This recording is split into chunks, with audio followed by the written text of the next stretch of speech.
Hello, ladies and gentlemen. Welcome to Global Impact Tonight. I'm David McQuell again for another exciting edition. Thank you so very much for tuning in. We are always blessed and we feel privileged whenever you tune in to be part of this show. Thank you so very much. We appreciate you. I hope that you're fine. The weather here in the Ivory Coast is pretty warm today. The rains have begun actually. A little bit earlier this year, we already having rains, really heavy rains in February. But we're okay. The African sun is hot and the weather is in the 80s and 90s as usual. So welcome to the show today. I hope where you are, things are getting better. How are you doing with all the COVID restrictions, the pandemic that is falling apart, and the challenges that people are feeling? You know, in West Africa, it's really amazing. I've been asking. Ever since the restrictions were placed in March 2020, the African intercountry borders are still shut down. So, I mean, if you are going to Ghana, the official border is shut down, and people have to follow illegal routes and cross the stream on a canoe and pay exorbitantly. And so people are probably just going across the border quietly and privately and illegally.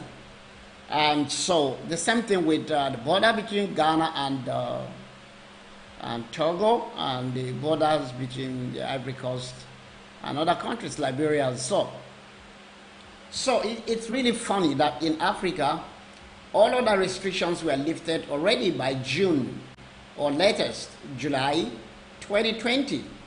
And people are living normal lives. People go to the markets and stand side by side shoveling each other.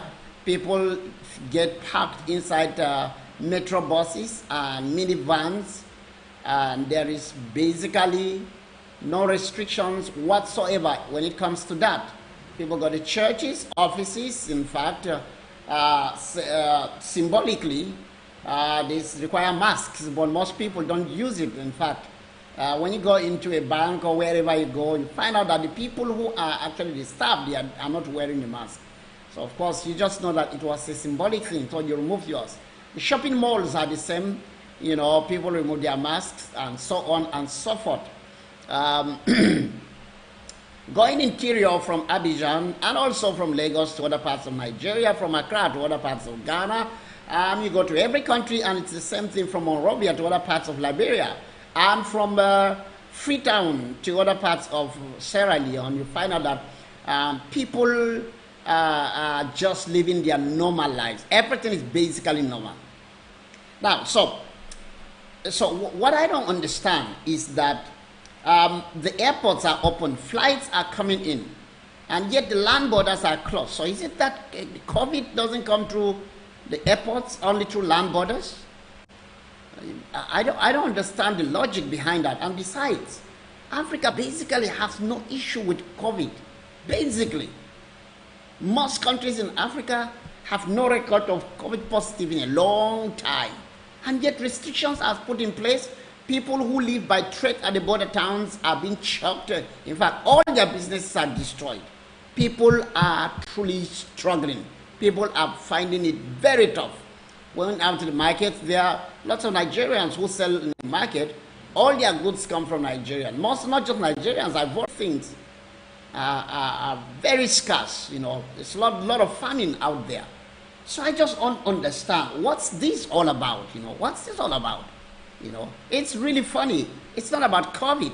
I basically think it's because they want to sell vaccines. And why would Africa even buy vaccines? Why are African countries pushing the vaccines when they don't have any problem with COVID? No problem whatsoever. Why push the vaccine? You know, it's truly funny. It's truly funny. Lives have been destroyed in the name of we're saving lives. And the problem we have in Africa is that nobody holds anybody accountable. We don't even have institutions of the law. We just have names only. We have them in names only. So I really, really am upset about this. A lot of us are upset about this. A lot of people are upset about this. It doesn't really make any sense where people's lives are totally shattered.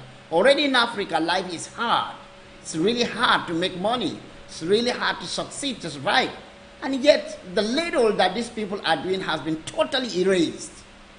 Totally erased. There is no form of government support.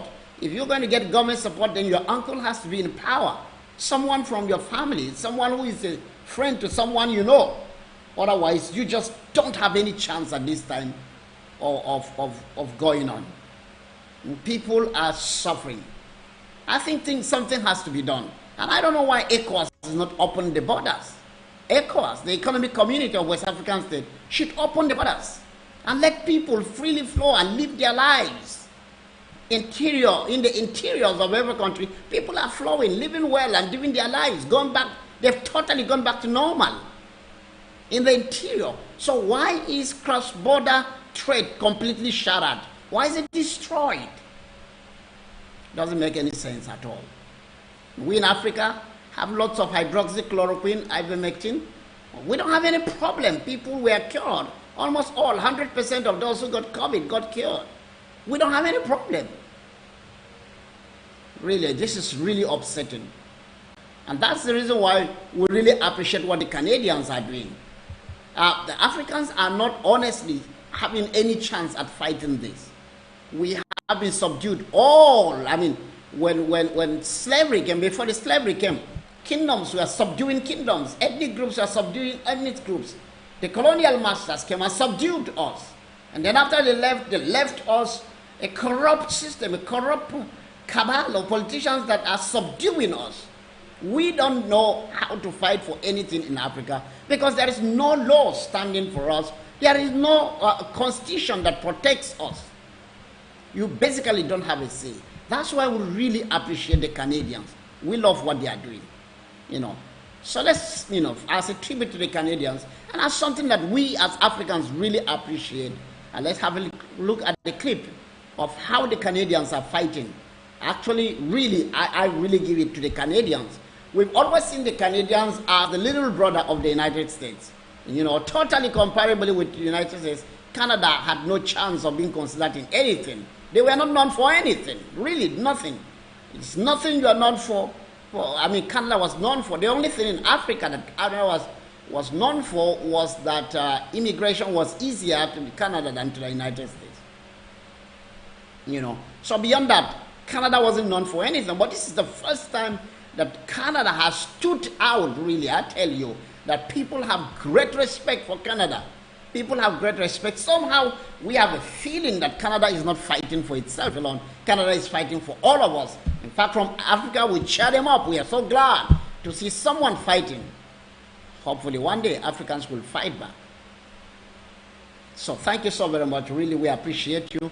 Let's take a look at this short tribute to the Canadians, you know, and cheer them up. Love it.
Global Impact at TC.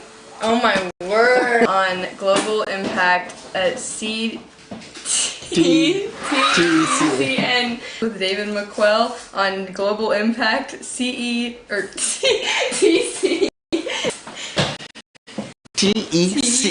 ECNTV.com. Yeah. And with David McQuell on Global Impact at TECNTV.com. TECNTV.com.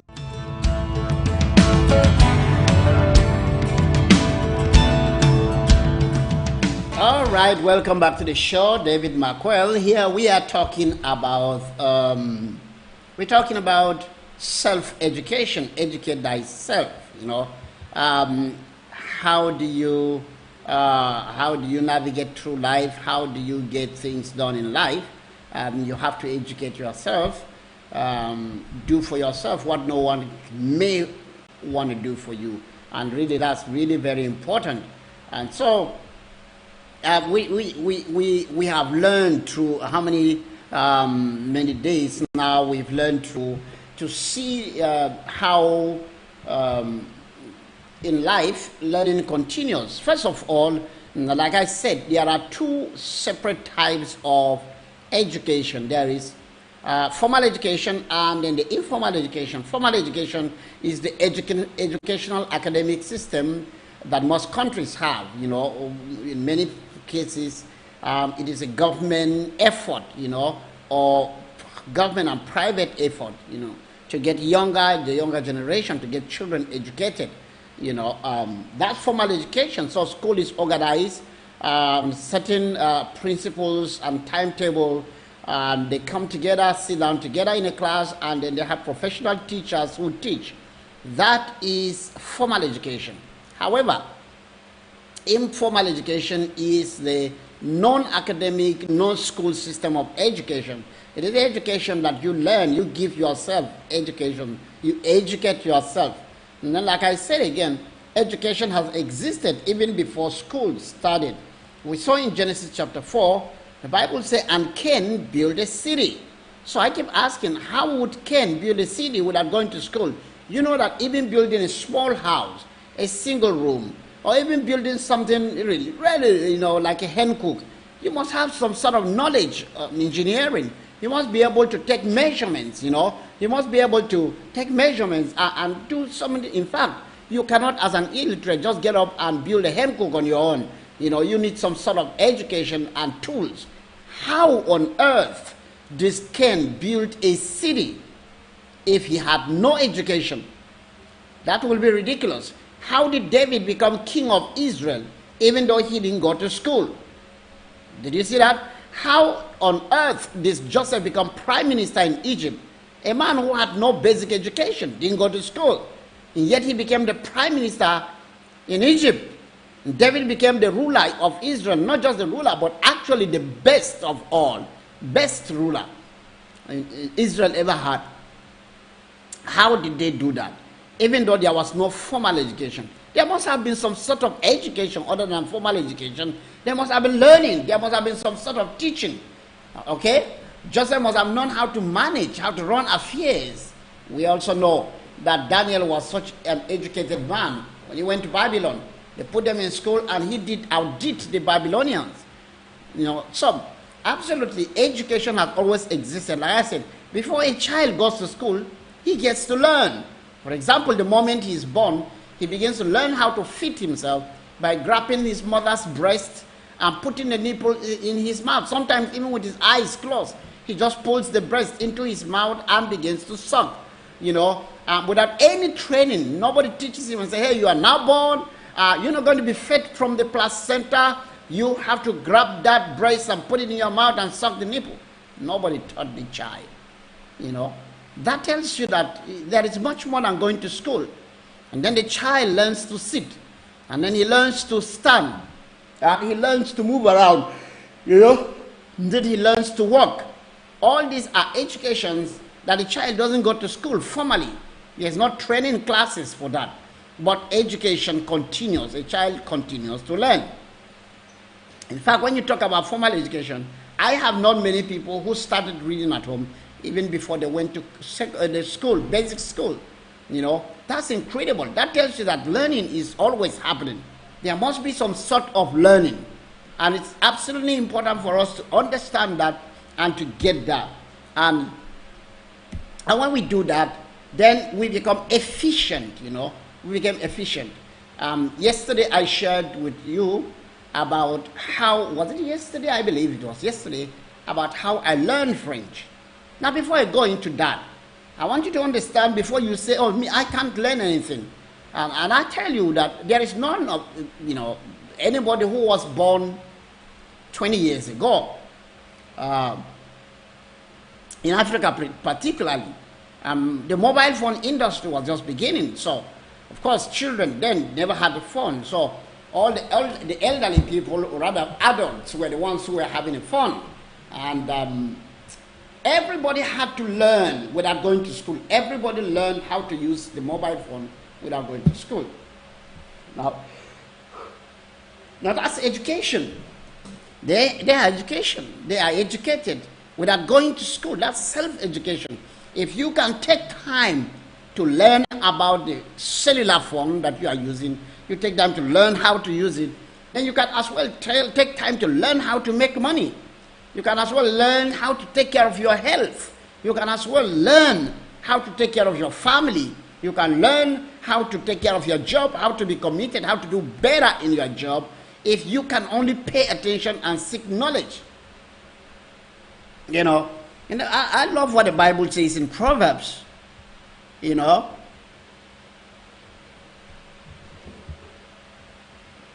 Proverbs chapter 4. I think we saw that yesterday. Proverbs chapter 4, verse 7. It says, wisdom is the principal thing. Therefore, get wisdom. And if in all you're getting, get understanding. You see that? Get wisdom, get understanding with all your getting, with all your ability, with all your resources, and with your energy. Get wisdom, get knowledge or understanding. So Anybody who gains more understanding about what he's doing always does better. If you are a salesman and you learn better the attitude of customers, the mentality or the mindset of customers, and if you learn how to deal with people, how to respectfully deal with people, how to convince people about the importance of what you do, and if also you learn about the product or services that you are offering in a more important way, you're going to get more market, you're going to do better in what you are doing, you're going to excel, you're going to do better. But if you don't, then you will not excel, you will not do well, you will be bitter, you will be sad, you will feel cheated, you will feel abandoned, you feel like you're being deprived. You know, haven't you seen people doing the same thing side by side, and one prospers so much and the other doesn't? Today we went out to the open market with my daughter here in Abidjan, and she wanted to buy meat, so we went to the local meat butchers in town, and they were selling side by side, and it was a long time we went to that market, so we used to know them quite a long time. So I mean, we were like all customers. We came in, they were so very happy to see us. But this time around, 3 of them were selling it side by side. One of them, the moment he saw us, he was happy. But when we went to buy it from his neighbor, he was very upset. You could see it all over his face that he was unhappy. He wasn't happy that we went to buy from his colleague. Now, the point is this: we did not deliberately refuse to buy from him. The point is that this is colleague, we've been shopping there, we've been buying meat there for years, I mean, since 2016. And he came 3 years later and took 1 year to learn from the same person, learn the trade. And then he went out to start his own after learning. But he doesn't want us to go to his boss, who introduced him to us. I mean, introduced us to him. So he wanted, he doesn't want us to go to his boss, he wants us to come to him. Now, look at this point. We had our money, we went to the market, we know what we want and we know where we'll get it. So what was wrong in us going to the person we know? Well, he got upset. He got upset. Now, so, the point is, there is something that makes us go to his colleague. There is something that makes us go there. If he could offer that thing, if he could open up and do exactly what that man is doing, we'll definitely go to him. You know, so instead of getting angry that someone is doing better in the field that you are doing, instead of getting angry at them, find something better or gather knowledge. Look for a lot of information, gather knowledge, improve yourself, improve your understanding of what you do. And when you do that, well, certainly you're going to have more people patronizing you, more people coming to you, more people paying attention to what you are doing, and you will make it, you will succeed, actually you will improve. But if you decide to just be jealous because some people are making progress, and then you are angry because some people are making progress and you are not, then that's no way for you to be better. In fact, you are not poor because someone is rich. Right? You are not poor because someone is rich. Someone is rich. That someone is rich is not the reason why you are poor. So you can't be angry with them. There's something they are doing you're probably not doing. Probably not doing. So it's really important for you to understand that. In everything that you do, you can improve. You can do better. Absolutely better. If you have a hairdressing salon, you can be better. If you do what all your neighbors aren't doing,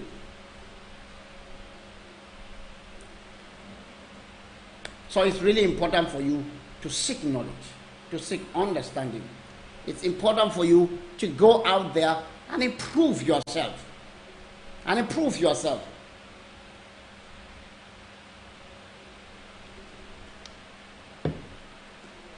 Do for yourself what no one else can do. Put yourself out there. Study hard, work hard, put in every effort. If you put in every effort, you're going to come out at the top. If you don't put on enough effort, then you are not going to come out at the top and you don't have anybody to blame. And he that works hard and understands his trade gains the confidence of his customers, and wealth keeps coming to them. But he that is lazy and he that is not diligent in observation, in investing himself into what he does, may never improve. And if you don't improve, people with good money will not go to someone who is stagnant. And then probably you will start blaming witchcraft. Oh, the witches don't like me. Oh, there are many people who hate me. They don't want to see me progress. They don't want, no. I mean, if you work hard and you do the right thing, you give it all your best, you will most probably do well, and nobody is going to ever be able to stop you. Nobody else is going to be able to stop you. Nobody can stand before you. No one can put you down if you are doing your best, if you committed to what you are doing. One of the things that I find, which is really important, is that when things are hard and you keep giving yourself to them, that's when actually you learn better about that. You learn better about it. You improve yourself. You put yourself in a place where you will do really, really great. You do better, and you will keep improving better day by day. You will make progress. You will be improving, and you will have a happy life because you've improved your game. You put in a lot, and hard work pays. Hard work pays. So it's absolutely important for you to understand that. If you understand that, I tell you that things are going to be much better for you if you understand that. So we will be right back after this break. We'll watch a couple of videos, maybe 2 of them, and I know it will be great. So please don't go away.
Everything that's reported on television isn't always true,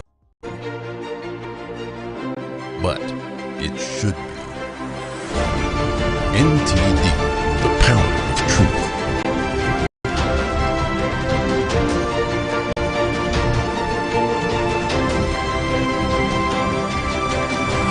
Now available 24/7 on television and streaming platforms. What happened to the church?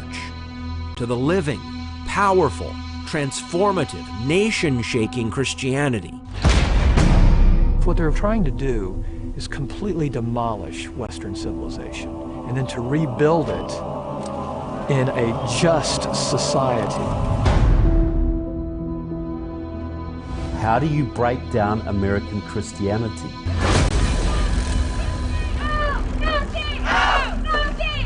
I think the problem today in our culture is many of our words have been co-opted and stolen and dumbed down and reversed. Social justice is sold as something that it isn't. Critical race theory is sold as something that it isn't. Whiteness has caused blindness of heart. Whiteness has caused blindness of heart. When you preach victimization, it always leads to vengeance and vice. Us against them, me against you, I want my pound of flesh. American churches today are where the universities were 10 years ago. Pretty heavily Marxist. They're not quite there yet, but they're well on the way. Many of the seminaries and Bible colleges are definitely already there. That message that they're going out and taking the world is not, you need to repent of your sin, receive Christ. Instead, The message that you actually have is they are under the weight of racism or sexism or homophobia, and then we need to unify them together. I'm gay, I'm 29, I'm a youth pastor in New Jersey. I'm straight, and I'm also a youth pastor in New Jersey. We're planning on sharing life together for the rest of our lives, which we're not totally sure what that looks like. Obviously, Nick is straight, and he does plan on getting married. When he has a wife one day, she'll make those decisions with us. The future damage of what we're doing now is just going to be enormous. The entire fabric of family, personal wealth, private property, all those things are out the door. And everything is the state. They believe the state is God. They don't define justice the same way as the scripture. Oh, no. It's going to be an equality, all right. And it's going to be a totalitarian Marxist justice.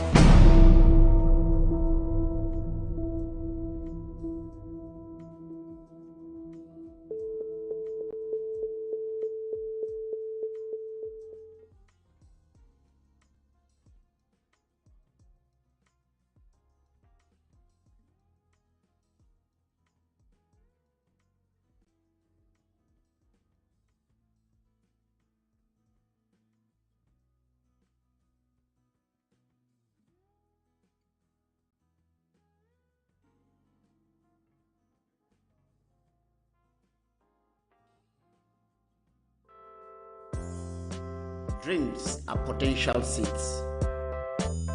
They need someone to believe in them. They need someone to finance them.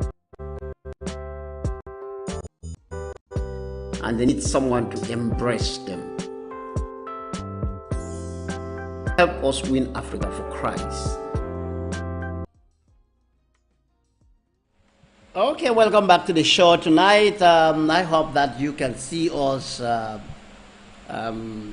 so let me check it out and see. We are doing well. I hope that Cindy says she cannot connect. I don't know why, but I think that she should be able to connect,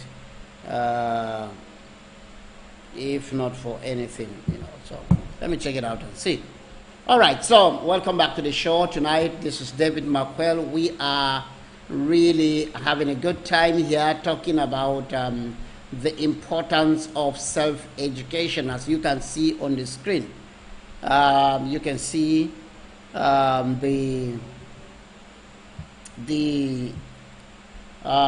do for yourself what no one else may do.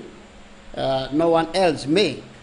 Which means that your welfare, you are doing well in whatever it is that is before you, is basically your responsibility, and it's your own effort. The more you put in effort, it turns out right for you. You will do much better. You will be happier, you know, and so it's absolutely important for you to do that, you know. But you have to improve. You have to learn. You have to work hard. You have to put in every effort. You have to gather the relevant knowledge, you know, gather the relevant knowledge, you know. It's like driving a car. Someone drives a car and you know that the person is struggling to drive. And the person will tell you, oh, I don't like driving at night. I don't like driving at certain times, you know, because the person, that's how far he can drive. There are these people who have probably driven for a longer time, or generally they are really good in driving. And if you put the car in their hands, you will just love it, the way they drive. The way they go out driving, the way they go about it, it's really, really interesting, you know. And so you can, you can definitely see that if you improve in what you are doing. The Bible says in Proverbs chapter 22, verse 29, he said, if you see a man that is diligent in his work, and the NIV says, if you see a man that is skillful. Now, a man that is diligent develops skill. If you are diligent, that means you are totally committed, dedicated to whatever it is that is in your hand. You give yourself to it absolutely wholly, then you become well skilled in it. You know, you become skilled, very, very skilled in it. And the more you get very skilled in whatever it is you are doing, the more people enjoy you. And when people enjoy you, they will buy into what you are doing. You know, they will buy into what you are doing. So it's absolutely important, as we are saying, that you take your time and improve yourself. You take your time, improve yourself, you'll do better. I know many people, pianists, you know, in so many years of working with churches. And there are certain churches you go to, there are certain pianists you see, and you just know that they master this equipment. They are masters of it. I mean, they master it. You see great guitarists, you see great drummers, you see extraordinary gifts in every way, you know. And you know, these people are just really good in what they do, you know. And so gathering knowledge, improving yourself, your abilities, your skill, can actually go a long way in making life much better for you, really making life more better for you. Now, that's not only so. You can learn more about personal hygiene. You can learn more about the community where you live in. You can learn more about the business you do. You can learn more about people, the people you live with and work with. One of the things that I realize in life is that every time people see someone with some sort of disability or some scar, horrible scar, people already, you know, want to distance themselves from the people, you know. But if you take time to sit with these people and talk with them and hear their story and hear what they have gone through to survive and be where they are, your thought of them, your respect totally takes a different turn. You know, you begin to appreciate them more than ever. You want to be closer to them. You want to share life with them. You know, and not because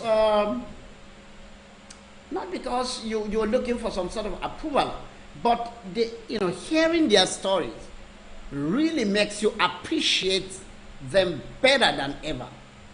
Better than ever. You know, I was listening to Pastor Nick Vujicic, you know, the great brother that was born with an arm, without arms and legs. He's doing pretty much well. He's doing well in life. And so people already see him doing well and said, well, you know, he's a great guy. He has mastered well. It wasn't always so. When he was struggling with life as a child and becoming an adolescent, he struggled with suicide because he thought, how am I going to ever live my life? How am I ever going to live my life? And even when he became a pastor, grown up in his 20s, he still had doubts if any woman will ever love him. I mean, for who he is and the way he is. And of course, many women would have seen him and say, wow. I mean, people would have seen him and say, I don't know how this guy is going to marry. I don't know how he's going to do whatever it is. Yeah, but then, you know, God brought in this beautiful angel who saw him, and she just loved him. And the love is so great that she didn't look at whether he had feet or arms to wrap around her. You know, it's incredible when someone appreciates something, when he learns about something, he appreciates it in a different ball game, in a different way. You know, puts in so much, you know, certainty and joy. You know, and that's what we're talking about. That's what we're talking about. You know, when you learn, when you take time to learn what you are doing, you actually appreciate it very much better. Very much better. You know, it is absolutely important for you to, you know, go out there, take time and learn about many things. Educate yourself. Okay? Educate yourself.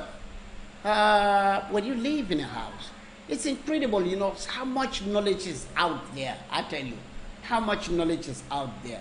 I gave an example a few weeks, I think a week ago, thereabout, you know, the first week of this series of show, and I was talking about a piece of sofa, furniture in my house, a sofa, a single sofa that had broken from under it, you know. So there's a way it, you know, tilts in when it's not really comfortable sitting on it. It's not totally broken, you can sit on it, but, you know, with a little discomfort. And I said to my daughter, well, you know, we have so many projects, we're busy with things that are important. And she said, no, Daddy, this is important too. I said, okay, we're going to fix it. And then we came by 2 weeks, came by, and she kept saying, Daddy, you can fix, I know. She told me, she said, you don't need to carpenter. I know you can do it. If you just take your time and look at it, you can do it. Well, one day I said, okay, baby, I'm going to do that. And I sit up and turn the stuff around, open the cloth that had well neatly covered the under of it, and hey, the piece of wood that was broken, that was protecting down, you know, was really something very easy to fix. I mean, it didn't take me 5 minutes to fix it.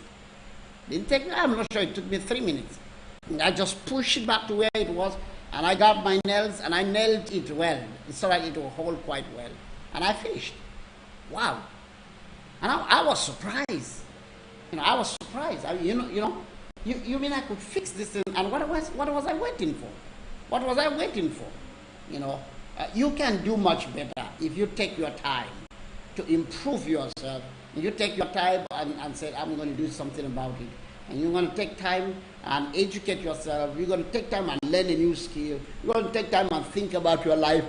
You know, you may actually surprise yourself. You may surprise yourself. You may outdo your imagination. And you may be thinking that you are not smart enough. You'll be surprised if you just take time to try to learn something, to learn and encourage yourself and educate yourself. You might actually do very, very well. Much more than you think you can. Much more than you think you can. You know. I was yesterday we played a video of a teaching that really reflects what we are talking about by Dr. Myles Munroe, and we're going to go to that but briefly after this break. You know, and please just hang around, and I'll be right back. Hi, I'm Pastor Greg, host of the Chosen Generation radio show, heard on the Truth Broadcasting Network and seen on TECNTV.com Monday through Friday from 10 a.m. to noon Eastern, where I discuss today's most important issues through a biblical constitutional lens. TECNTV.com appreciates our partnership with NTD, and we'd love for you to give our great programming a view. That's TECNTV.com, Chosen Generation Radio with Pastor Greg. God bless you, and God bless America.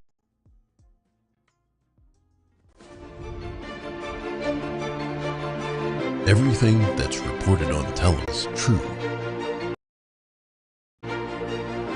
But it should be. NTD, the power of truth.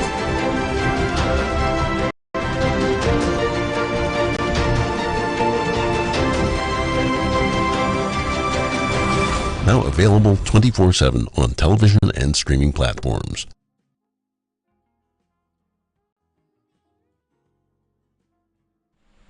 Okay, so welcome back to the show, and we're going to watch this video by Dr. Myles Munroe.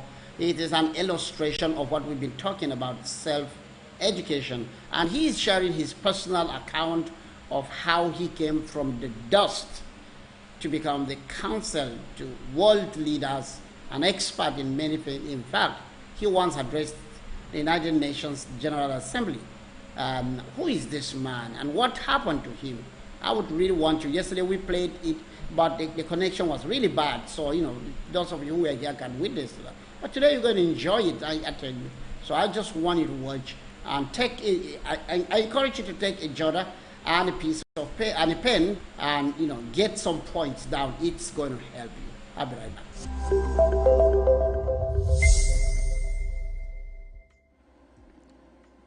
Every human being was born to be a leader, but the majority of them will die as followers. And that's because our culture is designed to suffocate your leadership potential and convince you that you are a follower. They've also convinced you that leadership is only reserved for a minute elite group of people who were chosen by God to be the ones in charge. And the rest of us are relegated to being slaves or subordinates or followers or subjects. And this is ungodly thinking. I am convinced that every human being was created to be a leader. And the books that I chose and shipped up here all the way from our offices are designed to help you as a 19-year-old, 25-year-old, 50-year-old, maybe a 75-year-old person to stimulate your hidden leadership potential. I was the most unlikely person to be a leader. A family of 11 children, born in the poorest part of our island, in a village called Baines Town, in a wooden house on 4 rocks, sleeping on a wooden floor on a mat. And today, I have the privilege of advising heads of state, training companies, developing executives in Fortune 500 companies, and building a leadership institute with modules in many different nations. How do you go from sleeping on the floor to advising the president of nations? I had to change my thinking. And I did it by pursuing knowledge, educating myself. As a matter of fact, I couldn't trust society because society has already chosen what you can do and cannot do. And they educate you to be a servant.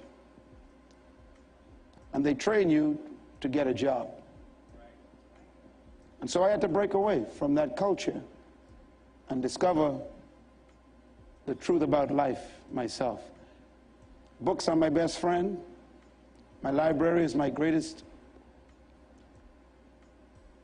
value or possession.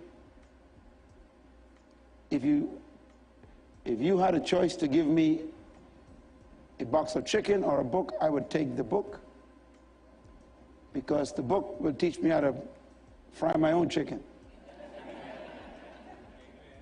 So never think of your stomach before you think of your head.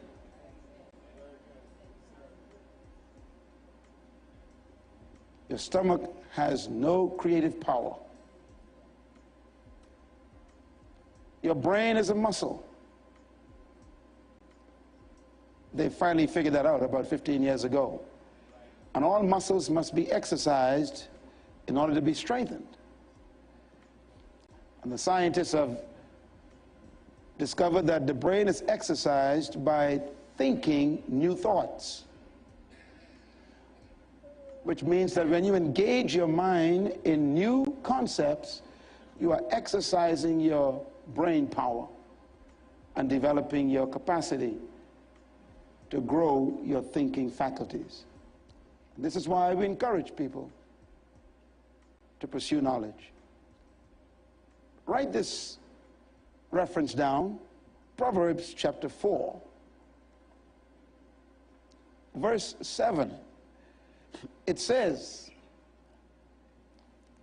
in all your getting, get wisdom. The next statement says, and if it costs you all you have, go after understanding. If it costs you what? That means if all you have is $20, you got a choice between a Kentucky Fried Chicken box or a book. And God says, go for the book. If it's the last thing you have, he says, buy knowledge. Because food will last in your system for 6 hours, and it comes at a drought. But if you read a book with that same $20, it'll last how long? You take it into eternity.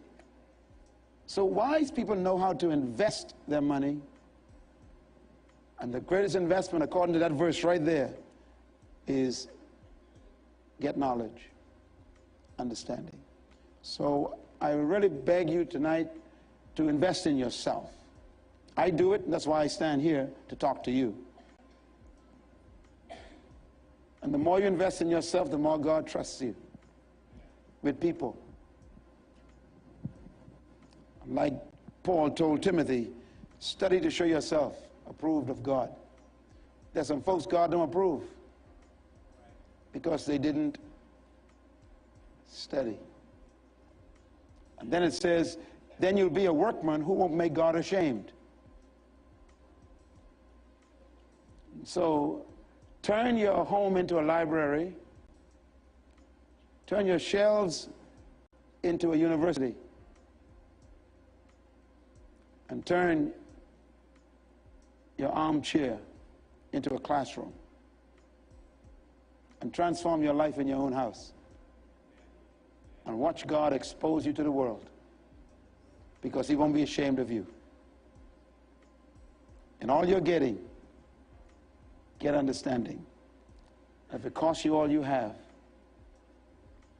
get wisdom, knowledge.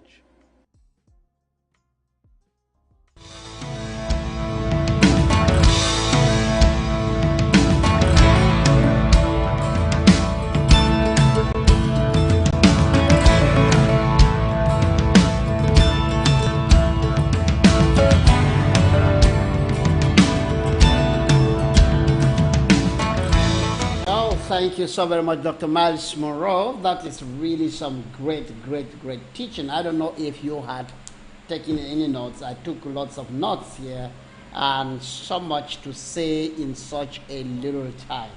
In essence, Myles, that the personal education that you gather, what you learn on your own, can actually turn your life around. In fact, it's the knowledge that can turn your life around. It is what you put into what you are doing or where you want to go to. You don't have to sit down and wait for chance and luck, but you can actually do something that will lift you up from where you are. He was born in a very poor wooden home and slept in a home. He was the 11th child in the family. And yet this young man grew up to become, one of the greatest men that worked there. He became talking to, advising and counseling and instructing heads of states, and presidents. It's truly incredible. And also heads of corporations. That's really awesome. That's something we can actually learn about. We don't have to sit down and weep and mourn and wish that life gets better. You can actually do something about it if you ask yourselves the right question and begin to think. Like I said at the beginning of the show, how did Joseph get to rule an empire? How did Joseph get to be the prime minister of the world's only superpower then? How did he know how to rule Egypt? How did he know how to take charge? There was no formal training for him. There was no induction course. There was no refresher. There was no quick crash program training on what leadership is, how to rule Egypt. Besides, he was a foreigner. Can you imagine that? Worst of all, he was just coming from prison. He was, in one way or the other, you want to say it or not, he was an ex-convict. Coming out of prison, the man was ready. How did he do that?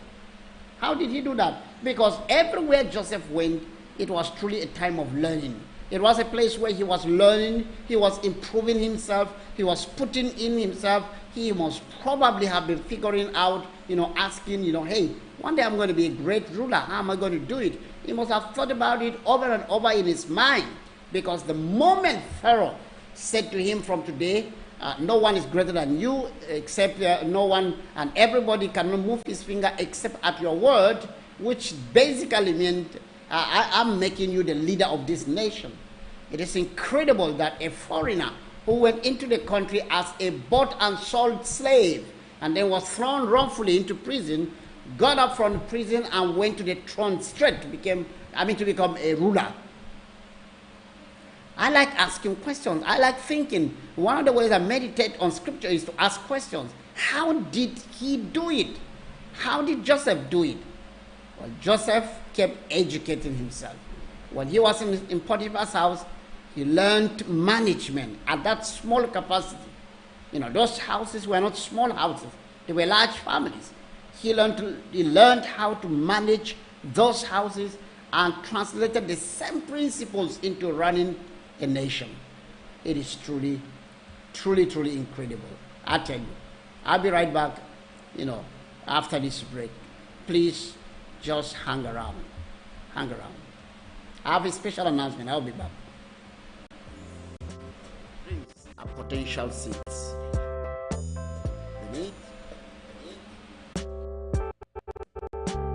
They need someone to finance them, and they need someone to embrace them. Partner today with the World Mission Center, Abidjan, the Ivory Coast, and help us win Africa for Christ.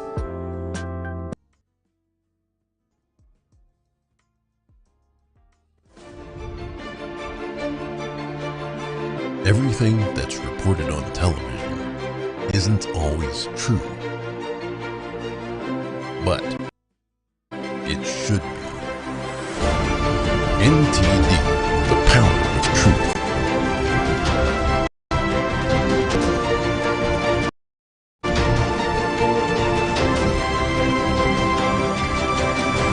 Now available 24/7 on television and stream platforms.